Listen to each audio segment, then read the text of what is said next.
Vayamos al texto entonces primero. El texto de este día está en Mateo capítulo 13, 31 al 32.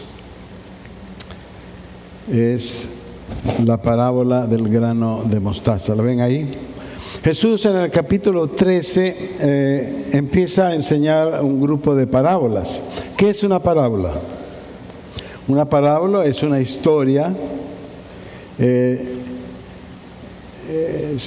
por la cual el Señor quería enseñar cosas importantes.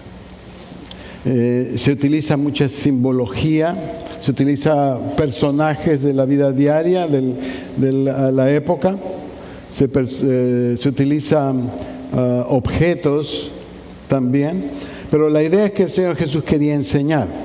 Y en esta parábola, en Mateo 13, 31, 32, 2 versículos solamente, les dice, otra parábola de las que estaba mencionando, les refirió diciendo, el reino de los cielos es semejante al grano de mostaza,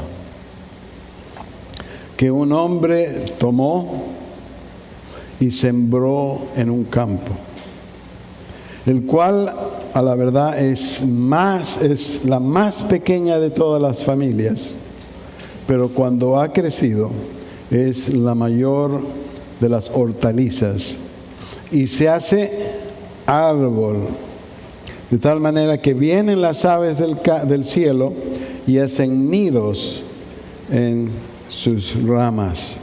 Permítanme mostrarles la idea de este grano de mostaza en otra figura por aquí. Ese es un árbol de grano de mostaza. ¿Lo ven? ¿Parece un árbol chiquito? No, es un árbol enorme, ¿no? Y no sé si ustedes ven desde ahí, pero se ven pajaritos por ahí. ¿Se ven? Hay uno que está justamente en la punta superior. Y por todo lado hay pajaritos blancos por ahí. Está acogiendo. Pero fíjense cómo empieza.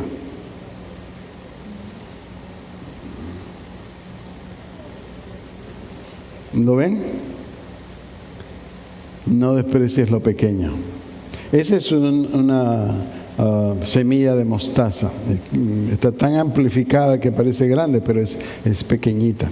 Desde ese tamaño crece hasta ese tamaño del árbol. Entonces, cuando el Señor Jesús empieza a hablar sobre este tema, les hace referencia a un episodio de sus vidas que seguramente eran muy familiares, y quiere hablarles acerca de cómo es Dios, y utiliza esto para decirles qué significa. El grano de mostaza empieza pequeñito. Es una semilla diminuta, como la vimos, que se siembra en el campo. Entonces, el primer hecho es que es una semilla pequeñita. Y su final es grande, es tremendo. Crece hasta hacer árbol y da refugio a las aves. Pero una vez que esa semillita empieza a crecer, es imparable. Va a crecer hasta el límite más grande de la... No, está bien, ¿sí? Ahora, en unos minutos lo pasamos, ¿ya? Yo te aviso. Entonces, es imparable este árbol. Es orgánico y es transformador lo que hace. Fíjese que no es el árbol más grande, sino que es el más messy, porque cuando empieza a crecer todas las ramas se entrecruzan. Y eso nos da a entender que también a veces la predicación del Evangelio es así, un poquito de desorden. Las ramas y las raíces se extienden sin límites. Empiezan a extenderse, como ustedes han visto en la foto, casi ilimitadamente.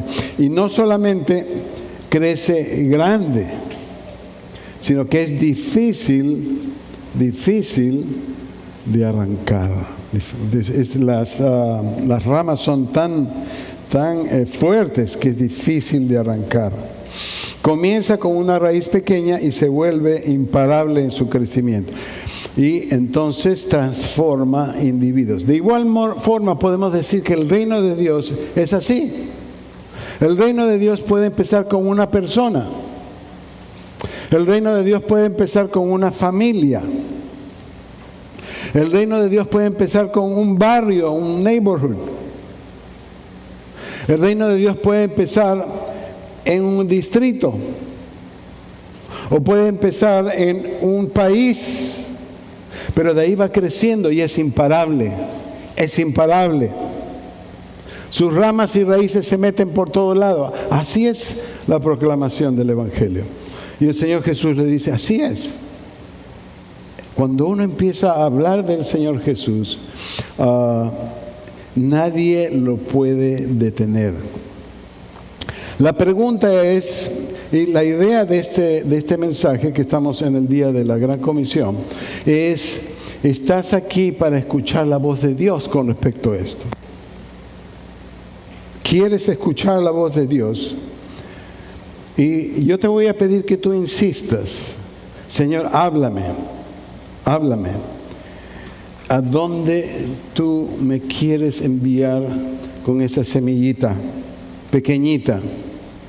¿A dónde me quieres enviar con mis defectos?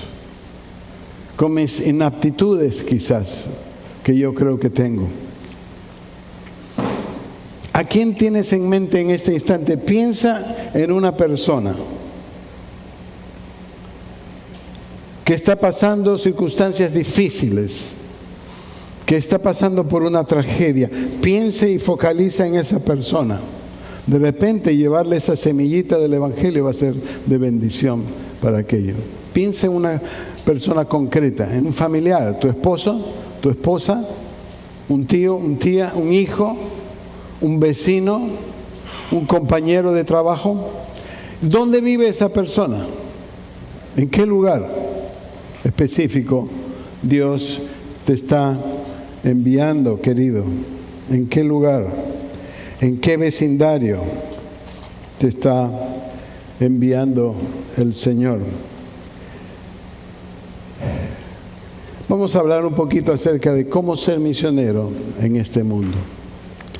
En primer lugar, vamos a ver cuál es la fuente del misionero, cuál es la meta del misionero y cuál es el método, cómo llegamos a la gente. Y el misionero soy yo, eres tú, somos nosotros. Permítame contarles la historia de Roberto Baldwin. Él era un petrolero, un oficial de una empresa Enron, no sé si recuerdan que cerró hace muchos años por problemas, pero él ya había ganado suficiente dinero. Vivió en Londres por un tiempo, hizo mucho dinero este hombre y se retira temprano a los 50 años, que es una edad más o menos temprana. Tenía una gran casa, tenía un establo de caballos, tenía todas las comodidades de una persona rica. Iba a la iglesia todos los domingos. Y Dios arruinó su retiro en el año 2004. A 100 metros de su casa, una cuadra, un bloque, había un parque de trailers. Ustedes saben lo que son trailers, ¿no? Esos trailers donde la gente vive dentro. Tienen un tamaño limitado, ¿no es cierto? Y a veces la gente vive dentro. Viven en un tráiler. Pero al frente de su casa había un parque lleno de esos trailers. De gente pobre. Inmigrantes como nosotros. Los trailers en mal estado, casi dañados. Tenían un sistema de desagüe que estaba roto. Y enviaba agua sucia a todo ese piso, a todo ese parque. Entonces él dijo, ahora sí es mi oportunidad de cerrar ese parque, porque él lo tenía odio a ese parque. esta es mi oportunidad, voy a quejarme. Y empieza él a hacer un juicio contra el parque para cerrarlo. Y consigue un equipo de abogados, el mejor equipo de abogados para cerrarlo. E incluso consigue a un especialista en ambiente para justificar por qué no se debe tener ese parque lleno de trailers. Y el juez le hace una pregunta. Le dice, ¿alguna vez ha entrado al parque? Él dijo, no, nunca he entrado al parque. Y entonces le dice, por favor, tómese la paciencia de entrar en el parque y cuénteme. Dice que en ese instante se ve caos dentro del parque. Ve niños corriendo por todo lado tras de pelotas. Ve autos viejos dentro, ¿no?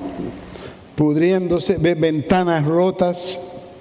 Trailers sin pintar. Todo un desastre, un caos. Y sin embargo, dentro de ese punto, él escucha la voz de Dios, todavía sensible a que Dios le hable. Y él escucha esa voz diciendo, si no te gusta cómo se administra ese parque, ¿por qué no lo haces tú? ¿Por qué no lo administras tú? Eso escucha claramente en su corazón.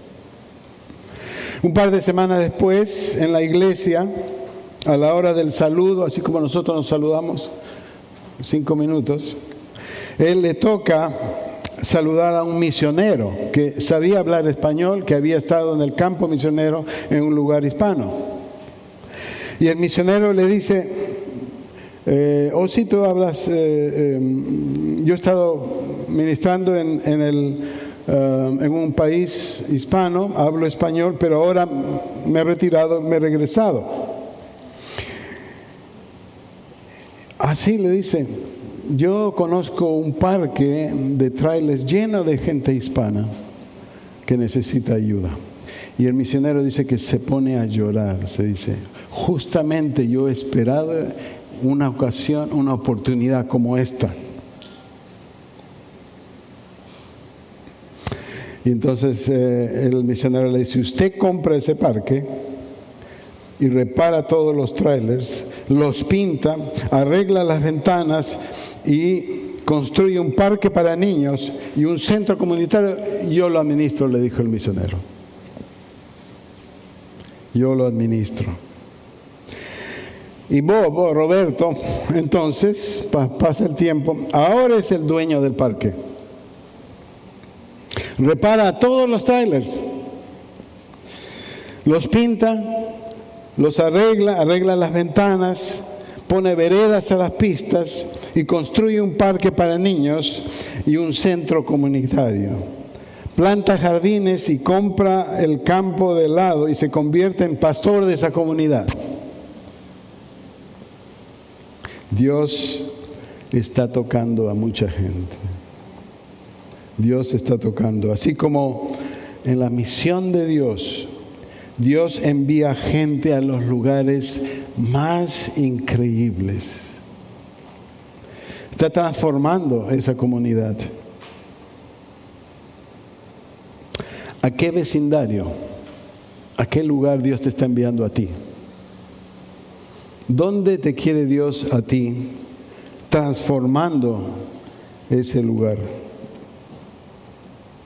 Si esperas a que otros se muevan, estarás esperando por largo tiempo, querido. Estarás esperando largo tiempo. ¿Cuál es la fuente de la misión, queridos? La misión nace en el corazón de Dios. Todo lo que hemos visto ahora acerca de las misiones nace en el corazón mismo de Dios. Se encuentra en su carácter. La misión no es misión ni de la iglesia ni de nosotros, es la misión de Dios. Dios está interesado en que nosotros vayamos a compartir el Evangelio. No nace ni siquiera de nuestros deseos. ¡Ay, qué lindo, qué maravilloso! No nace de nuestras actitudes ni nuestros sentimientos. No. La misión de Dios, la misión nuestra es cooperar con el trabajo que Dios ya está haciendo en el mundo. ¿Sabías? Dios estuvo allí en Paraguay antes que llegaran los misioneros de Paraguay, haciendo su obra. Dios estaba en México haciendo su obra antes que llegaran los misioneros a México. Dios mismo es un Dios misionero. Alguien dijo lo siguiente: la iglesia no crea su misión. Es la misión de Dios la que crea a la iglesia. ¿Sabía usted? La misión de Dios, cuando usted lee el libro de los Hechos, va a ver que Dios mismo nos hace misioneros porque Él es el que está interesado. Dios es un Dios misionero y se presenta como un Dios misionero en la Biblia. Desde la creación, fíjese, cuando Dios crea al hombre, Adán y Eva, ¿qué es lo que le dice? Que nos indica que Dios es misionero. Creced y multiplicaos. Sojuzgad la tierra. Dios, en su corazón misionero, le dice al hombre que vaya y proclame la gloria de Dios a donde quiera que ellos estén. O sea que desde la creación podemos ver a ese Dios misionero. En Israel, al pueblo de Israel, Dios le da un mandato. Abraham le da un mandato, le dice: yo te envío para que tú seas bendición a todas las naciones de la tierra. Dios envía su palabra, la ley. Dios envía reyes. Dios envía profetas. Dios establece su tabernáculo y establece su templo con el mero fin, no solamente que el pueblo de Israel lo conozca a Él, sino que todas las naciones de la tierra lo conozcan a Él también. Al final vamos a ver el video, si está Pablito después. Dios también está en búsqueda del hombre. Dios está buscando al hombre y lo vemos desde el Génesis. Dios te ha estado buscando a ti antes de que tú vengas a la iglesia. ¿Sabías eso? Dios te ha estado buscando a ti. Y finalmente, ¿cuál es el envío supremo de Dios? El envío supremo de Dios, ya no se ve ahí, es cuando Dios envía al... Se equivocaron de video. Hay un hermoso poema en el libro de Isaías. Bueno, ya lo pusiste. Ha sido destruida por Babilonia, un gran reino del norte. Y toda esta gente judía había sido enviada al exilio. Pero algunos permanecían en la ciudad y se preguntaban: ¿qué está pasando? ¿Nos abandonó nuestro Dios? Sí, porque se suponía que Jerusalén sería la ciudad desde donde Dios reinaría sobre la tierra, trayendo paz y bendición a todos. Ahora, Isaías estaba diciendo que la destrucción de Jerusalén era un mal que ellos mismos habían causado, pues se habían apartado de su Dios, corrompiéndose. Así que su ciudad y su templo fueron destruidos. Todo parecía haberse perdido. Pero el poema sigue. Hay una atalaya en las murallas de la ciudad, y a lo lejos en las colinas vemos un mensajero corriendo hacia la ciudad. Él corría y gritaba: ¡buenas nuevas! Isaías dice: ¡qué hermosos son sobre los montes los pies del que trae buenas nuevas! ¿Hermosos pies? Sí, son hermosos, porque traen un hermoso mensaje. ¿Cuál es el mensaje? Que a pesar de la destrucción de Jerusalén, el Dios de Israel sigue siendo rey. Dios mismo va a regresar. Y el atalaya canta de gozo por las buenas nuevas de que su Dios todavía reina.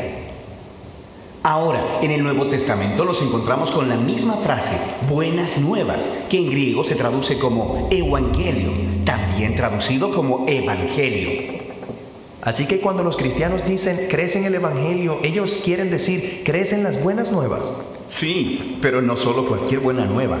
En la Biblia, la frase siempre es el anuncio del reino de un nuevo rey. Y en el Nuevo Testamento, los evangelios usan la frase para resumir todas las enseñanzas de Jesús. Ellos dicen que Él iba proclamando las buenas nuevas del reino de Dios. Jesús se vio a sí mismo como el mensajero que trae las buenas nuevas de que Dios reina. Sí, pero la manera que Él describió el reino de Dios sorprendió a todos. O sea, piensa, un reino poderoso y exitoso necesita ser fuerte, que puede imponer su voluntad y derrotar a sus enemigos. Pero Jesús dijo, el mayor en el reino de Dios es el más vulnerable, es el que ama, el que sirve al pobre. Él dijo que vivimos bajo el reino de Dios cuando respondemos al mal amando a nuestros enemigos, perdonándoles y buscando la paz.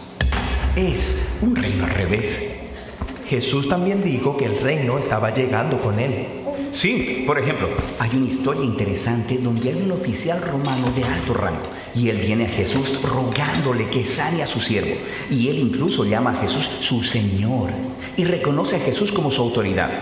Y Jesús alaba a este hombre por reconocerlo como nadie lo había hecho todavía. No solo que Jesús estaba anunciando el reino de Dios, sino que era rey. Y así se riega la voz de que este hombre judío de Galilea hablaba y actuaba como que era el rey de Israel. Él nombró a 12 discípulos, siendo esto una imagen de las 12 tribus de Israel, sanando personas, perdonando sus pecados. Y todo esto amenazó a los líderes de Israel, hasta que finalmente decidieron matarle. Y Jesús se los permitió. Sí, lo cual era algo bien extraño si quiere ser el rey. Tienes razón, pero para Jesús era lo que tenía que pasar. Jesús vio el pecado y la devastación de su pueblo Israel como una pequeña muestra de toda la condición humana, cómo toda la humanidad se rebeló contra Dios, resultando en tragedia y devastación para todo el mundo. Así que, ¿cómo es que Dios traería su reino a este mundo? Jesús creyó que sería a través de un sacrificio de amor por sus enemigos.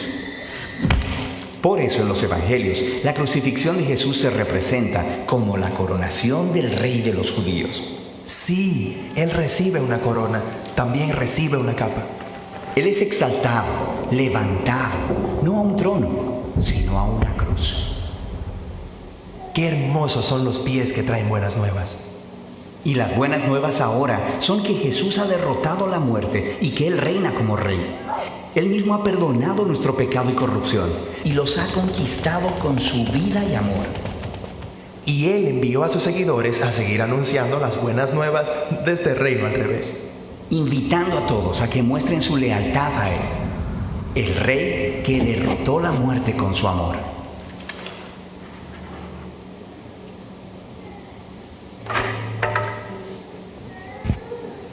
Amén. Amén. Es el rey entonces.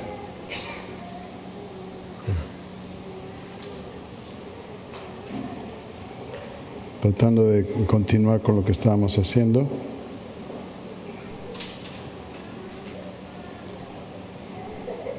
Entonces vimos que Dios es un Dios misionero.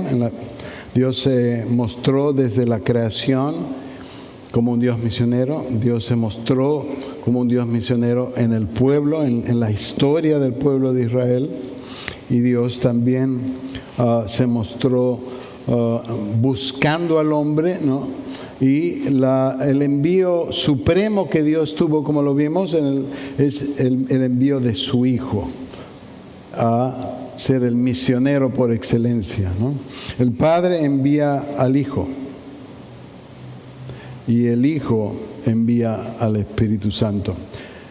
¿Cuál es el texto clave en el Evangelio de Juan? Es como me envió el Padre, así como me envió el Padre, ahora yo les envío a ustedes. Dios es un Dios misionero. Esa es la razón por la que estamos acá. Alguien nos habló del Evangelio, alguien nos predicó la palabra, o alguien nos habló que Dios envió a su Hijo. El enviar es característico de la Trinidad. El Padre envía, el Hijo envía y el Espíritu Santo nos envía a nosotros. Qué lindo cuando podemos atar todos los cabos de lo que la palabra de Dios enseña. ¿Para qué estamos entonces? Para ser enviados. Para ser enviados. ¿A dónde vas a ir tú? ¿A quién vas a llevarle la palabra? ¿Con quién te sientes responsable de hablarle acerca de Jesús? Entonces, la misión de Dios, o en latín se dice la missio Dei, significa cooperar con la misión que ya Dios empezó. Alguien dijo lo siguiente: la Biblia está ocupada en proclamar la bendición a todas las naciones, con la consumación del propósito de Dios desde la creación del mundo. No nos da una vía de escape. El Evangelio no es una vía de escape al otro mundo, fuera de la historia, sino que dentro de la historia, Dios, en un acto real en Cristo, enviarlo a su Hijo a esta tierra, busca su verdadero final, queridos. ¿Cuál es la meta entonces de la misión? Alertar a la gente acerca del reino universal y del gobierno de Dios en Cristo. Cristo reina. El mensaje de Isaías era, ¿no? Veíamos a la atalaya después de una tragedia de la invasión de los babilonios. Llega el atalaya y lo mira a uno de esos que corren para informar. En aquella época no había forma de pasar los mensajes. Y viene el mensajero y dice: Dios reina. Dios reina. A pesar de lo que hemos pasado, fíjense. El día de ayer estuvimos en la cumbre de oración. Y es el mismo mensaje que el profeta Habacuc habló. Si usted lee Habacuc, un librito pequeño de 3 capítulos, Habacuc estaba desanimado, estaba desorientado. Dice: Señor, ¿por qué no actúas? ¿Por qué? Porque los babilonios ya habían invadido la tierra de Israel. Pero al final del libro dice: aunque la higuera no florezca, aunque me pasen malas cosas, yo todavía confío en ti. De igual forma, el pueblo era alentado a creer que el rey todavía gobierna, a pesar de las circunstancias. Israel fue también llamado a declararlo de muchas maneras, que el reino de Dios es total a través de la muerte y resurrección de Cristo. Cuando Cristo muere, ¿qué señal le ponen en la parte de arriba? INRI, ¿no es cierto? ¿Qué significa eso? Jesús, Cristo, Rey de los judíos. Qué ironía, porque ellos creían que no era rey, pero sí era rey. ¿Recuerdan? Nuestro mensaje, ¿cuál va a ser entonces? Que Cristo reina. ¿Vives tú como que Dios, Cristo, reina en tu vida? ¿Reina en lo que haces? ¿Reina en la iglesia? ¿Reina en tu trabajo? Su reino no es negociable, queridos. Si queramos reconocerlo, quieran reconocer la gente, Él sigue siendo rey, ¿no? Eso dice la canción, ¿no? ¿Cuál es la canción la canción que seguramente Fernando la conoce? ¿No? Sigo siendo el rey, pero el rey de la Biblia, ¿no es cierto? Y ahí está el pasaje que leímos en el video. Cuán hermosos son los montes, sobre los montes, los pies del que trae alegres nuevas, del que anuncia la paz, del que trae buenas nuevas, del que publica la salvación de Dios, del que dice a Sión: tu Dios reina. Cristo reina, ¿no es así? Cristo reina. Y hoy decimos, y creo que cada uno de nosotros tiene que proclamarlo a todos los vientos. Filipenses 2, capítulo 2, versículos 9 al 11 dice: por lo cual Dios también le exaltó hasta lo sumo y le dio un nombre que es sobre todo nombre, para que en el nombre de Jesús se doble toda rodilla de los que están en los cielos y en la tierra, debajo de la tierra, y toda lengua confiese que Jesús es el Señor, para gloria de Dios Padre. ¿No es así que la Biblia proclama esto?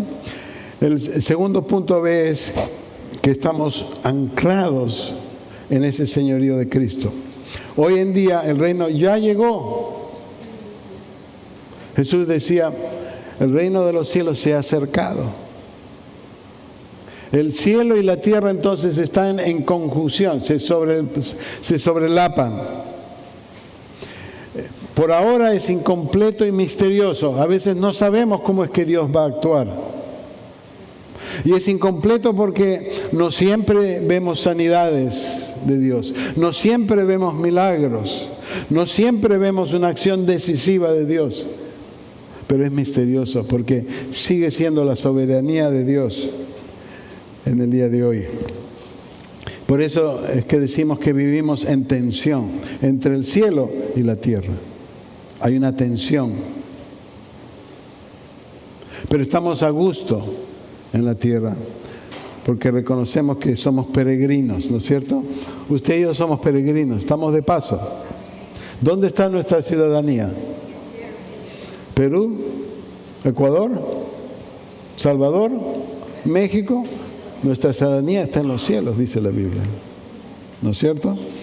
Somos peregrinos. Pero un día, que ya se viene, Cristo va a regenerar todo este universo. Cristo va a consumar esta creación que pide a gritos ser renovada. Pablo dice que gime para ser restaurada. Esta creación, dice, está sufriendo. No solamente por la corriente del niño, ¿no es cierto? En ese día, entonces, las bendiciones de Dios serán completas y totales. Siempre habrá sanidad. En los últimos capítulos de Apocalipsis dice que nos pone la pintura de un árbol, así como había el árbol de Génesis, ¿no es cierto? En Génesis un árbol fue la causa del pecado, no la causa, sino el escenario del pecado. En el Apocalipsis hay un árbol que dice que es regado por un río para sanidad de las naciones. Entonces vemos que las bendiciones del reino en aquel día van a ser completas. Siempre salud, siempre gozo, no hay enfermedad, no hay sufrimiento. Nuestro Dios reinará entonces en aquel momento en plenitud, queridos. Las aflicciones del tiempo presente no son comparables con la gloria venidera. ¿Se puede imaginar usted? Lo que usted está sufriendo ahora no es comparable con la gloria que se viene.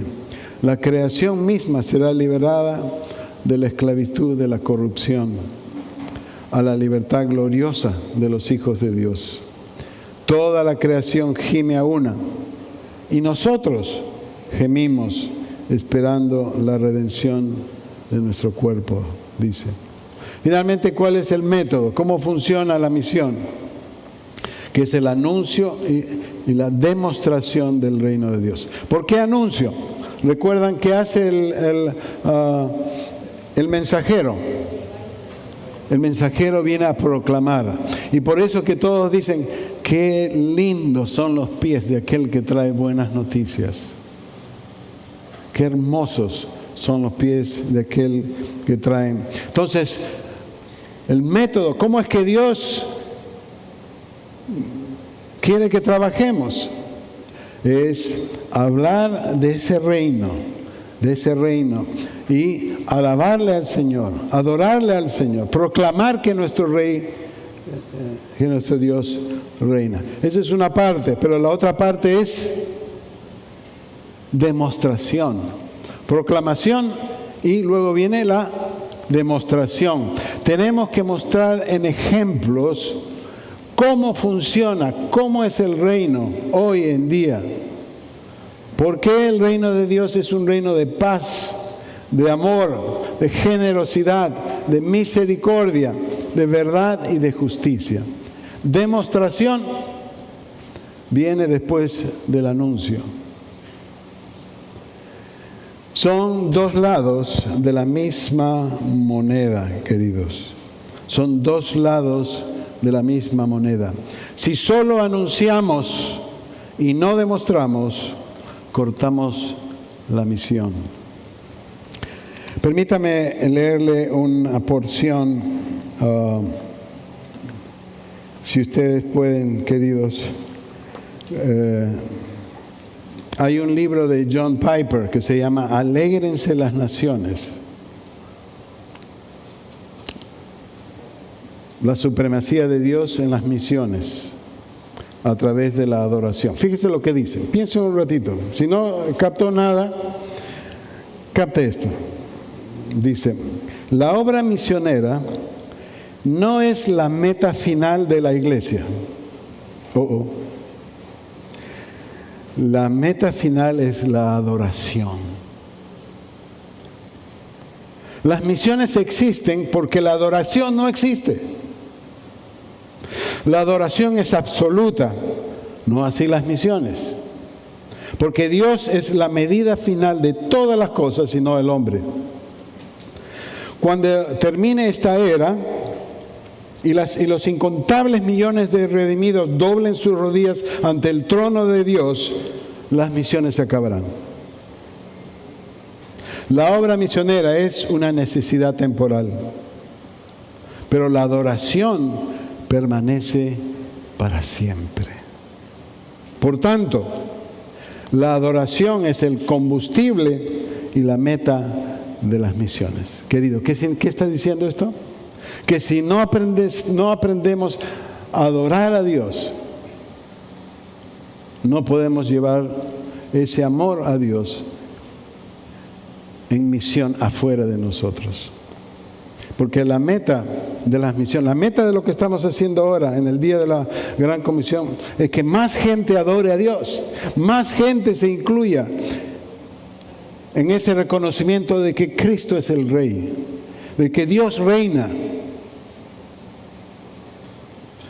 Le hablamos entonces a la gente del Señor para que ellos también vengan a adorar a ese Señor que yo adoro, que tú adoras. Amén.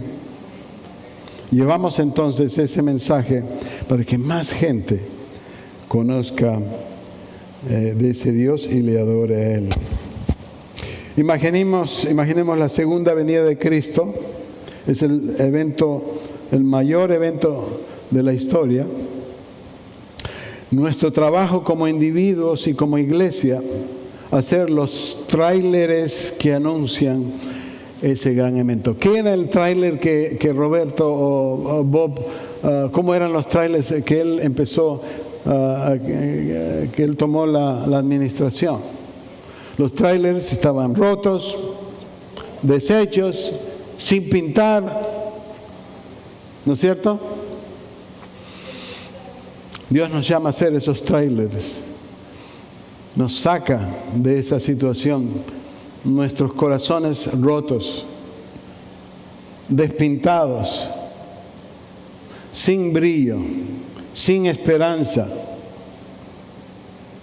y nos lleva a adorarle a Él para servirle a Él, ¿no? Nuestro trabajo entonces como individuos y como iglesia es ser los tráileres que anuncian ese gran evento.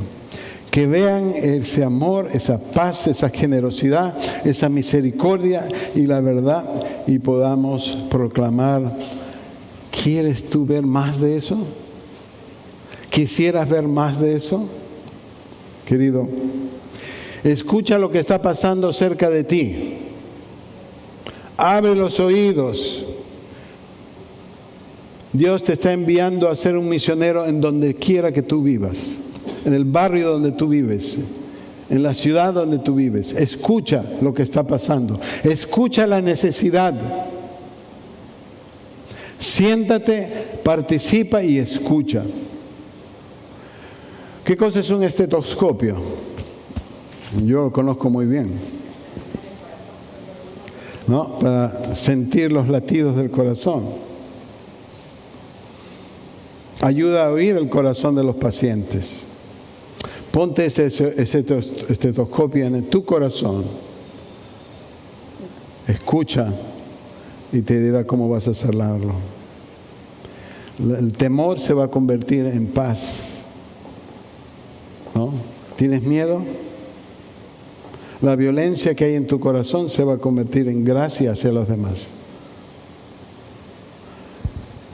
Tu incredulidad se va a convertir en fe, querido. Consulta con las personas de paz, aquellas personas que saben cuál es la necesidad en tu barrio. Ellos conocen. Escucha. Y entonces tú vas a poder hacer como Roberto.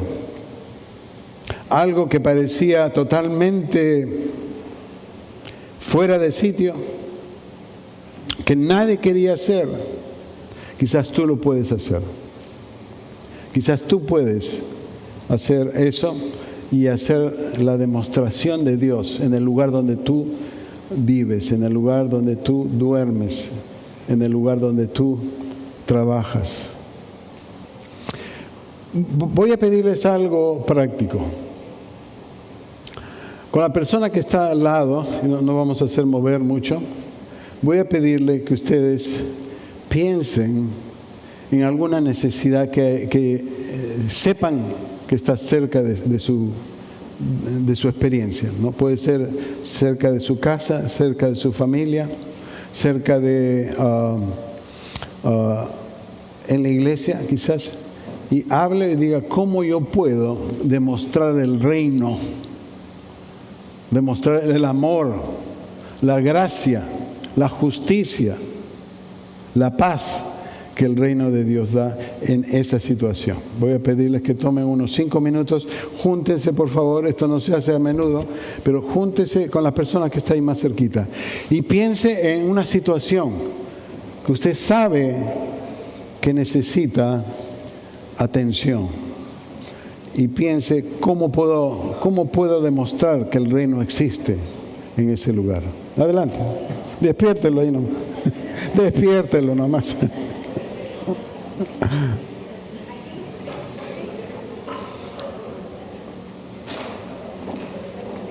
¿Cómo puedo hacer una diferencia en esa situación? Usted sabe que alguien está sufriendo. Sabe que hay dolor en esa situación. Sabe que hay una necesidad. Sabe que nadie ha hecho nada al respecto. Pero usted tiene una llave con la cual abrir ese problema y poner de su parte. Atrás también, donde está, hablen ahí. Ya, muy bien, muy bien. Aquí también, ahí arriba, donde están Yo estoy seguro que todos sabemos de un problema y que el Señor nos está llamando a hacer luz, a presentar, a demostrar que el reino también puede hacer algo en esa situación. ¿Dónde te envía Dios hoy?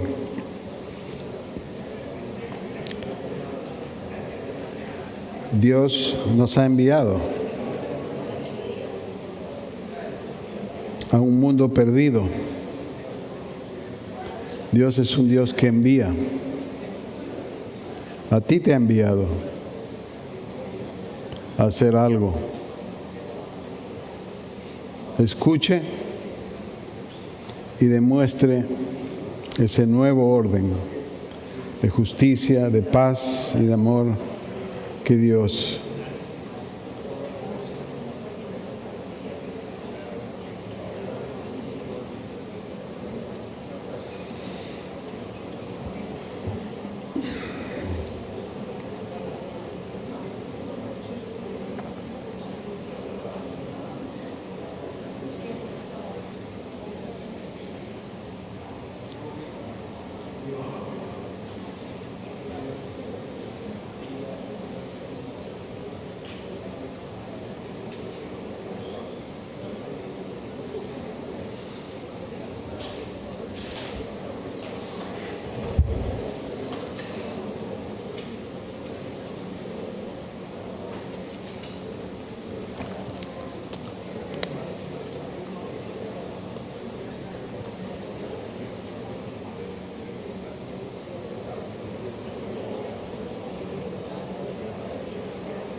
Yo sé que es difícil encontrar una aplicación práctica, pero estoy seguro que usted sabe de una situación donde el impacto del reino de Dios puede hacer un cambio, una transformación.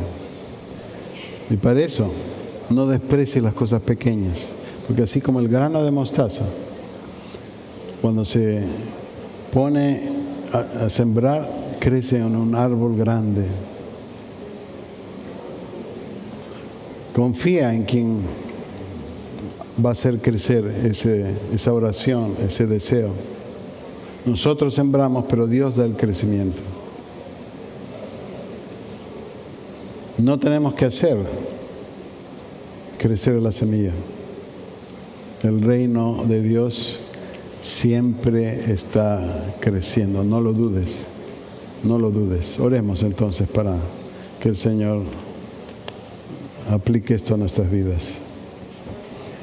Señor Padre Celestial, gracias porque tu reino es nuestra vida. Padre Celestial, te ruego que estas conversaciones que hemos tenido